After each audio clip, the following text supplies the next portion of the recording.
Ma'am, psoriasis గురించి మాట్లాడుకుంటే ఎందుకని చాలా మంది ఈ డిసీజ్ తో ఇబ్బంది పడుతున్నారు? సో ఇప్పుడు సోరియాసిస్ గురించి ఎందుకు బాధపడుతున్నారని తెలియాలంటే అసలు సోరియాసిస్ అంటే ఏంటి, కొంతమందికి కొన్ని డౌట్స్ కూడా ఉంటాయి. సోరియాసిస్, ఎగ్జిమా, డెర్మటైటిస్ ఇవన్నీ ఏంటి, ఒకటేనా లేకపోతే వీటి మధ్యలో ఏదైనా తేడా ఉందా అని కూడా చాలా మందికి అర్థం కాదు. అవును. సో దాని గురించి ఫస్ట్ తెలుసుకుందాము. సోరియాసిస్ అనేది ఆటో ఇమ్యూన్ స్కిన్ డిసీజ్. అంటే సోరియాసిస్ అయినా, ఎగ్జిమా అయినా, డెర్మటైటిస్ అయినా మూడు auto immune disease and life style diseases. ఇవన్నీ స్కిన్ కి సంబంధించినవన్నీ. సో సోరియాసిస్ అనేది ఆటో ఇమ్యూన్ డిసీజ్ తో వచ్చినప్పుడు ర్యాపిడ్ స్కిన్ సెల్ డ్యామేజ్ జరుగుతుంది. సో వాటి వల్లే ఈ సోరియాసిస్ ఇవన్నీ వస్తాయి. ఎగ్జిమా అంటే మనకి చిన్నగా స్టార్ట్ అయిన స్కిన్ డిసీజెస్, దాన్ని అన్ట్రీటెడ్ చేయడం వల్ల, వదిలేయడం, మన నెగ్లిజెన్స్ వల్ల అది పెరిగి క్రానిక్ కండిషన్ అవుతుంది. డెర్మటైటిస్ అంటే మనకు అందులోనే ఉంది. డెర్మా అంటే స్కిన్, ఐటిస్ అంటే ఇన్ఫ్లమేషన్, స్వెల్లింగ్ రావడం.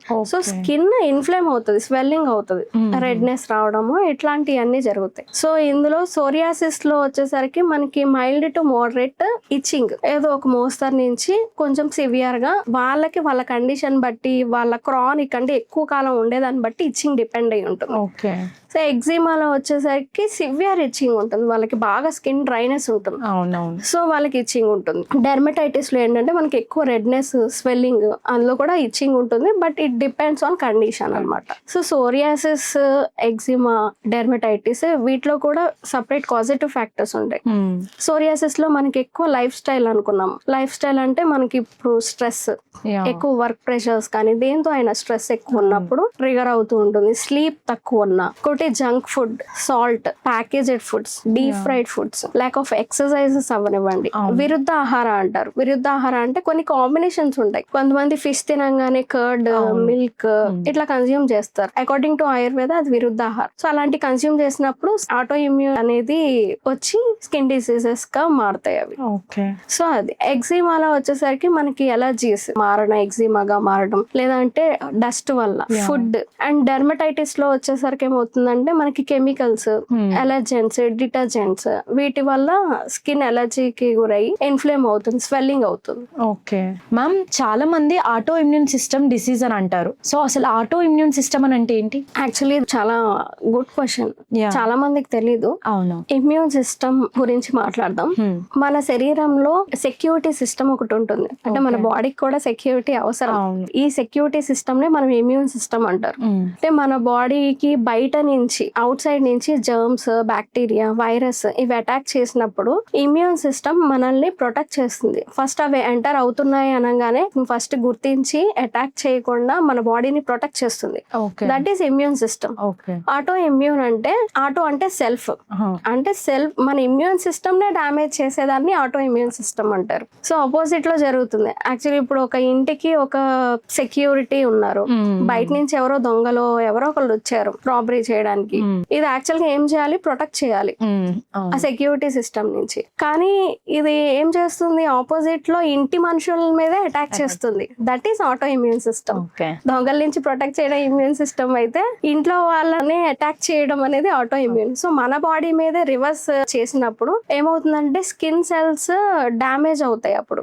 సో ఇమ్యూన్ సిస్టమ్ మన మీద ఇమీడియట్ గా అటాక్ చేస్తే ఫస్ట్ మనకు పైన తెలిసేది స్కిన్ సెల్స్ ర్యాపిడ్ గా గ్రో అవుతాయి. ఏం చేస్తుందంటే బాడీకి ఏదో జరుగుతుంది, ఎమర్జెన్సీ క్రియేట్ చేస్తుంది. సో ఎమర్జెన్సీ క్రియేట్ చేసినప్పుడు ఇమ్యూన్ సిస్టమ్ అలర్ట్ అయిపోయి ఏదో స్కిన్ సెల్ కి ఏదో డ్యామేజ్ అవుతుంది, రిపేర్ చేయాలని అవి ఫాస్ట్ గా రియాక్ట్ అవుతాయి. WBC ఇవన్నీ బ్లడ్ లో ఉన్న కాంపోనెంట్స్. సో అలా రియాక్ట్ అయినప్పుడు ఆ స్కిన్ సెల్స్ ర్యాపిడ్ గా పెరిగిపోవడము ఇవన్నీ జరిగి స్కిన్ ఇన్ఫ్లమేషన్, రెడ్నెస్ ఇవన్నీ జరుగుతూ ఉంటాయి. సోరియాసిస్ లో మనకు పైన కనిపించేది ఇది, కానీ లోపల జరిగేది ఇది. మ్యామ్, సోరియాసిస్ ని స్టార్టింగ్ లోనే ఎలా ఐడెంటిఫై చేయాలంటారు? సో ఎర్లీ చేంజెస్ ఏముంటాయంటే సోరియాసిస్ లో స్కాల్ప్, మనకి ఇప్పుడు సోరియాసిస్ అనేది ఇక్కడ అంతా వైట్ ఫ్లేక్స్ లాగా డాండ్రఫ్ ఫామ్ లో ఉంటుంది స్టార్టింగ్ స్టేజ్ లో. తర్వాత థిక్ స్కేల్స్, మనం ఇట్లా అన్నా సరే ముందుకు పడడము, ఇట్లాంటివి స్కాల్ప్ సోరియాసిస్ లో ఎక్కువగా చూస్తుంటాం. సో ఈ స్కాల్ప్ లైన్ దాటి ముందుకి ఏదైనా ఫామ్ అయింది టిక్ వైట్ స్కేల్స్ అంటే you can identify that is psoriasis అని. అది కాకుండా నెయిల్ చేంజెస్ ఉంటాయి, నెయిల్ థిక్ గా అవ్వడం, ఇంకొకటి డిస్కలరేషన్ వస్తూ ఉంటాయి. ఇవన్నీ మనం ఎర్లీ సైన్స్ గా గుర్తుపట్టచ్చు. మ్యామ్ ఈ సమస్య ఎవరికి ఎక్కువ వస్తుంది? నేను ఆల్రెడీ చెప్పినట్టు ఇది లైఫ్ స్టైల్ డిసీజ్ కాబట్టి ఎక్కువగా junk food, deep fried food, salt, packaged foods, విరుద్ధాహార, కరెక్ట్ కాంబినేషన్స్ కాని food like milk with fish, ఇట్లాంటి కాంబినేషన్ తీసుకున్నప్పుడు డిటర్జెంట్స్ ఏమైనా పడకపోయినా ఒక్కొక్కసారి అవుతుంది. అండ్ బ్లడ్ లో ఇన్ఫెక్షన్ అవుతున్నా సరే వీళ్ళకి వస్తుంది. సో కంటామినేటెడ్ ఫుడ్ తీసుకోవడము, విరుద్ధాహారము, ఎక్కువ deep fried foods and smoking, alcohol కూడా అది మెయిన్ రెగ్యులర్ గా వీళ్ళు తీసుకునే వాళ్ళు. అండ్ ఇంకోటి stress, sleep are the main factors. ఎందుకంటే హార్మోనల్ ఇంబ్యాలెన్స్ జరుగుతుంది, ఇమ్యూన్ సిస్టమ్ డ్యామేజ్ అయ్యే ఛాన్స్ ఉంటుంది కాబట్టి వీళ్ళలో ఎక్కువ వస్తుంది. మ్యామ్ ఇప్పుడు చాలా మందిని చూస్తున్నాము సోరియాసిస్ ఇష్యూ అని తెలియకుండా ఏవేవో క్రీమ్స్ రాయడము అలా చేస్తూ ఉంటాము. సో ఇది ఎంతవరకు కరెక్ట్? సింపుల్ గా చెప్తాను, ఏ స్కిన్ డిసీజ్ అయినా సరే, సోరియాసిస్ అనే కాదు ఏ డిసీజ్ అయినా సరే, పైకి కనిపించిందంటే పైన క్రీమ్స్ రాస్తే సరిపోదు. లోపల మనకి ఏదో సంథింగ్ ఇన్ఫెక్షన్ హిడెన్ ఉంది అంటేనే పైకి మనకి కనిపిస్తుంది. సో పైన క్రీమ్స్ రాస్తే అసలు తగ్గవు. అది మనం ఆలోచించాల్సిన విషయం.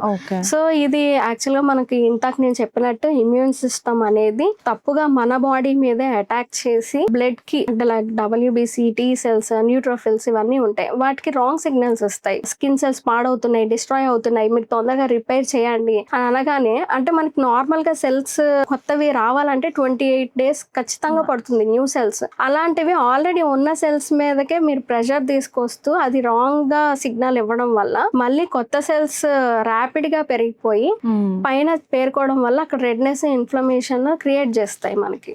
ఓకే మ్యామ్, ఈ ప్రాబ్లం ఉన్న వాళ్ళకి పెయిన్స్ కూడా వస్తాయా? చాలా మంది కంప్లైంట్ చేస్తూ ఉంటారు, మాకు పెయిన్స్ ఎక్కువ వస్తున్నాయి, ఎస్పెషల్లీ జాయింట్స్ లో వస్తున్నాయి అంటారు. కారణం అది స్కిన్ డ్యామేజ్ అవుతుంది కాబట్టి అక్కడ ఆల్రెడీ స్వెల్లింగ్ ఉంటుంది, ఫీవర్ గా ఉంటుంది, పెయిన్స్ కూడా కంప్లైంట్ చేస్తూ ఉంటారు. అవును మ్యామ్, ఇలాంటి ప్రాబ్లమ్స్ కి ఆయుర్వేదంలో మనకి ట్రీట్మెంట్స్ అండ్ మెడిసిన్స్ ఏమైనా ఉన్నాయా? యాక్చువల్ గా ఆయుర్వేదంలో ఉన్నాయి కదా, ఆయుర్వేదమే the best option for psoriasis and all the skin diseases. Okay, ఎందుకంటే బ్లడ్ ప్యూరిఫైయర్స్ కూడా ప్లాంట్ మెడిసిన్స్ లో చాలా బాగా పనిచేస్తాయి. సో ఇందులో ఆరగ్వాద, కదిరా అనే ప్లాంట్స్ చాలా హెల్ప్ఫుల్ ఉంటాయి. ఇన్ఫాక్ట్ దాని మీద ఒక శ్లోక కూడా ఉంటుంది మన యాన్షియన్ టెక్స్ట్ బుక్ లో, కదిరా కుష్ఠ జ్ఞానం అని. కుష్ఠ అంటే స్కిన్ డిసీజెస్, సో కదిరా అనేది ప్లాంట్, సో అది బాగా పనిచేస్తుందని ఆల్రెడీ మనకి యాన్షియన్ టెక్స్ట్ బుక్స్ లో కూడా ఉంది. సో ఆరగ్వాద, కదిరా, మహామంజిష్ట ఇట్లాంటి చాలా హెర్బ్స్ మనకి ఆయుర్వేదంలో చెప్పబడ్డాయి. అండ్ ఇంకోటి ఇవే కాకుండా పంచకర్మ ట్రీట్మెంట్స్ లో వమన, విరేచన, వస్తి ఇలాంటి డిఫరెంట్ ట్రీట్మెంట్స్ ఉంటాయి. ఇవన్నీ చాలా యూస్ఫుల్. అది డిపెండ్స్ ఆన్ కండిషన్. ఇప్పుడు వాళ్ళకి అక్యూట్ కండిషన్ లో ఉంటే మనం మెడిసిన్ తో తగ్గించవచ్చు, లేదు బాగా దీర్ఘకాలికంగా ఉంది అంటే మాత్రం మనము ఈ ట్రీట్మెంట్స్ ప్లస్ మెడిసిన్ కాంబినేషన్ లో వాళ్ళకి తగ్గించవచ్చు. ఓకే మ్యామ్, మరి మెడిసిన్స్ లో ఏదైనా మంచి మెడిసిన్ సజెస్ట్ చేస్తారా? తప్పకుండా అమ్మా. బీ బెటర్ వాళ్ళది సోరియా ఊర్జా. ఓకే, ఈ ప్రొడక్ట్ లో మనకి ఆరగ్వాద, నేను ఇంతకు ఆల్రెడీ చెప్పాను, ఆరగ్వాద బెస్ట్ ఫర్ స్కిన్ డిసీజ్ అని. ఆరగ్వాద ఏంటంటే మన స్కిన్ డిసీజ్ ప్లస్ ఇచ్చింగ్ రెండు తగ్గిస్తాయి. నెక్స్ట్ ఆమ్లకి ఉంటుంది. ఆమ్లకి ఏంటంటే యాంటీ ఆక్సిడెంట్, చాలా మంది ఆమ్లా జ్యూస్ స్కిన్ కి హెల్త్ కి మంచిది అని చెప్పి వాడుతుంటారు. సో ఆమ్లకి ఉంటుంది. త్రిఫల నాచురల్ గానే బాడీ డీటాక్సిఫికేషన్ కి, డైజెషన్ కి బాగా పనిచేస్తుంది. మ్యామ్, ఈ సోరియా ఊర్జా మందులు ఎలా వాడాలంటారు? సో ఈ medicine morning 1 capsule, night 1 capsule భోజనం తర్వాత తీసుకోవచ్చు. బెటర్ రిజల్ట్స్ కోసం ఒక 2 to 3 months అయినా యూస్ చేయాలి. సైడ్ ఎఫెక్ట్స్ ఏమైనా ఉంటాయా మ్యామ్? సోరియా ఊర్జాలో అన్ని నేచురల్ ఇంగ్రీడియంట్స్ ఉంటాయి. సో అన్ని plant ingredients, so without chemicals కాబట్టి, అండ్ ఆల్సో NABL accredited కాబట్టి కంప్లీట్లీ సేఫ్, 100% సైడ్ ఎఫెక్ట్స్ ఏమి ఉండవు. మ్యామ్, ఈ మెడిసిన్ తో పాటు ఇంకేదైనా వాడాలంటారా? యాక్చువల్గా సోరియా ఊర్జాతో పాటు సోరియా తేజస్ అని బీ బెటర్ వాళ్ళదే ఆయిల్ ఉంటుంది, అది కూడా బెటర్ రిజల్ట్స్ కోసం అప్లై చేయాలి. ఓకే, ఇది వాడేటప్పుడు ఏమైనా డైట్ ఫాలో చేయాలంటారా? సింపుల్, మనం ఏదైతే సోరియాసిస్ కి ట్రిగర్ అవుతున్నాయి అనుకున్నామో కాజెస్ ఏదైతే కారణాలు ఉన్నాయో, అంటే like junk food, deep fry food, alcohol, smoking, stress, sleep ఇవన్నీ అవాయిడ్ చేయగలిగితే ఖచ్చితంగా సోరియాసిస్ కంట్రోల్లోకి వస్తుంది. బీ బెటర్ వాళ్ళవి మెడిసిన్స్ వాడుతూ మీరు డైట్ మెయింటైన్ చేయగలిగితే ఖచ్చితంగా మంచి రిజల్ట్స్ ఉంటాయి. మరి ఇది ఎక్కడ దొరుకుతుంది అంటారు మ్యామ్? సో మీరు బీ బెటర్ వారి సోరియా వచ్చా బీ బెటర్ వెబ్సైట్ నుంచి కానీ, ఫ్లిప్కార్ట్ నుంచి కానీ, అమెజాన్ నుంచి కానీ ఆర్డర్ చేసుకోవచ్చు. లేదంటే కింద స్క్రోల్ అవుతున్న బీ బెటర్ టీమ్ కాల్ చేసి